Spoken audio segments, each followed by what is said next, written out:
Hello, all. I wanted to tell you about a camping trip I took with my husband of 41 years. And you'll see, I think, what a miracle it is that we've been married for 41 years.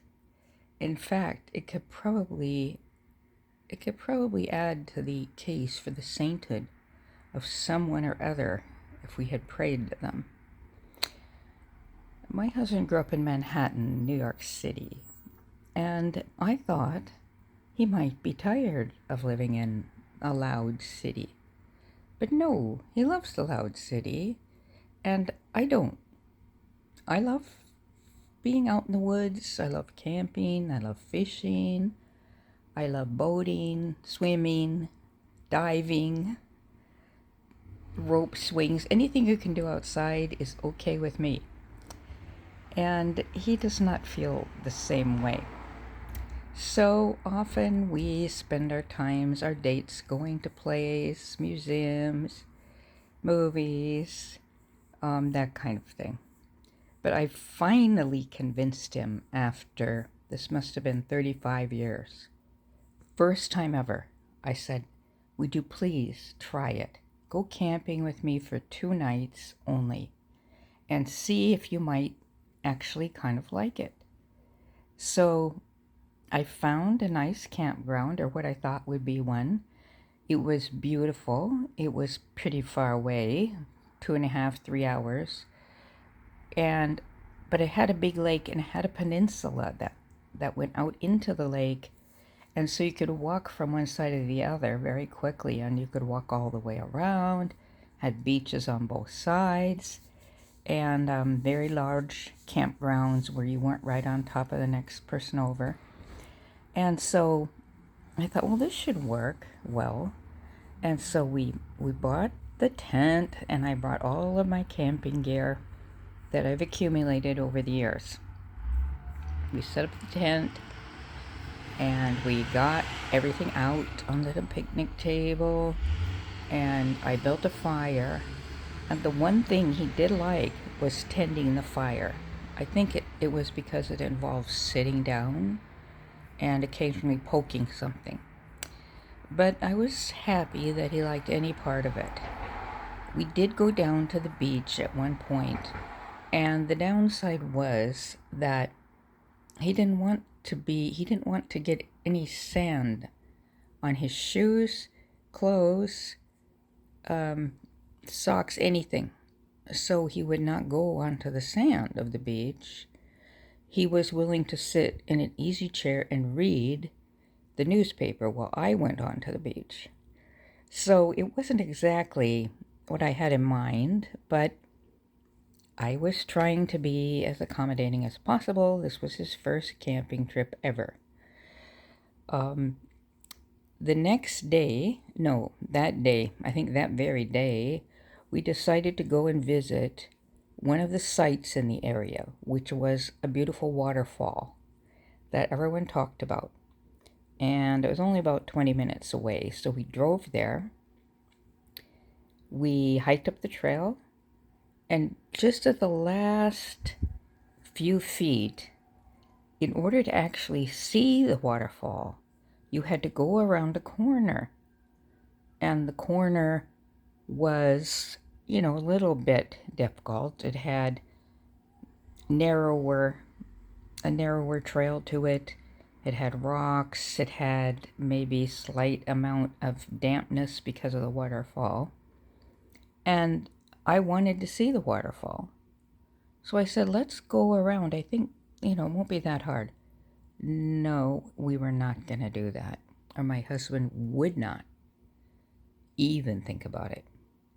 I lobbied him no end, but I finally went around and viewed the waterfall, which was in fact just as described. It was really beautiful. But I didn't want to stay long because he's just standing there. So I came back around and I said, really, it is beautiful, honey. Do you want to go and see it? No. But we did walk back down this lovely trail. We got into our car and drove 20 minutes back to the campsite. And instead of a quiet, mellow meditative time in the woods, all we could hear was ski mobiles and motorboats. There were no restrictions whatsoever. It sounded like Thunderdome on the lake. There was lots of music, very loud. There were lots of screams, yells, happiness. My husband wasn't part of that. Nevertheless, I figured it's got to stop sometime. So we decided we would do something simple. We would just roast hot dogs over the fire for dinner. And so we just got back. I was trying to get out the hot dogs and get everything ready. And then the forest ranger drove up. The manager of the camp, who was also a forest ranger, and he said to us, "Did the bear come through here?" And I said, I don't know because we've been gone for a few minutes, but which bear would that be? And he said, well, there was a bear in this area, and I think he came through somewhere. I said, like, right through our camping site? Well, probably, he says, because it was empty, of course. I said, well, where is he now? Did they capture the bear? No, they didn't. He's probably on the other side of the peninsula by now. I said, well, of course the other side of the peninsula isn't that far. But I said, well, do they know where he is? Well, not really. No, they don't know. So I said, well, then what should we do if we see the bear? And he sat in his truck for a very long time, just puzzling over that question. And finally he said, I guess you could bang some pots together, something like that. And I asked, well, is there someone we could call? Well, not really after hours, he said. But I think you'll be fine. Don't put any food in your tent. In fact, I happen to know from past experience, you don't put anything in your tent. No toothpaste, no perfume, makeup, anything that has a smell to it whatsoever, which is pretty much almost everything in your suitcase that you have in your tent. And as we were roasting our hot dogs, I looked over at my husband, and I think we were both thinking the same thing for a change. I said, do you think we should just pack up and go? Because if the bear comes back, all we have is this tent. The bear can tear the tent down with one swipe of its paw, and also probably kill us with one swipe of its paw. In fact, I'm pretty sure it could. And we don't know where it is, and it's already been through here once, so maybe it thinks of this as home sweet home. So we decided, yes, we should probably pack up and go. So those were the most raw hot dogs I think I've ever eaten. We were both pretty nervous, and we took down the tent, we put everything back in the car as fast as we could. But by now, it's dark, and I have to drive down from the mountains, very remote mountains, back home. And I thought, that's okay, I'll just use my GPS. Well, do you think it worked up in the mountains? No, it did not. It did not work. And in fact, it did not work until we were back onto the freeway, which was quite a ways from where we were at the time. Now, we do have paper maps. I realize that this is very old-fashioned and dates me completely.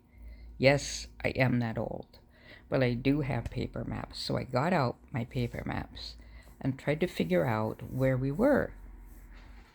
But since none of the roads have signs, and all I had was a kind of general direction, I really could not figure out where we were vis-a-vis where we wanted to be.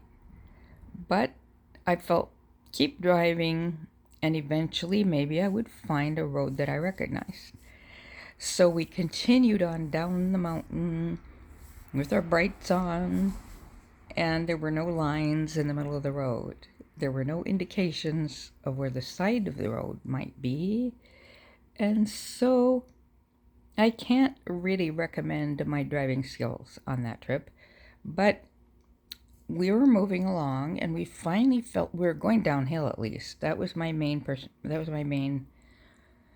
point. I wanted to go downhill. I thought eventually, if you go downhill, you'll come to something in the valley that will be a major road, or at least have a name. We turned a corner and we drove up, and suddenly the road was blocked, completely blocked by a gate. A white gate covered the entire extent of the road. And there was a sign on the gate. And I thought, well, I'll get out and read what the sign says. Maybe it will give you directions. And the sign said, "You can't get there from here."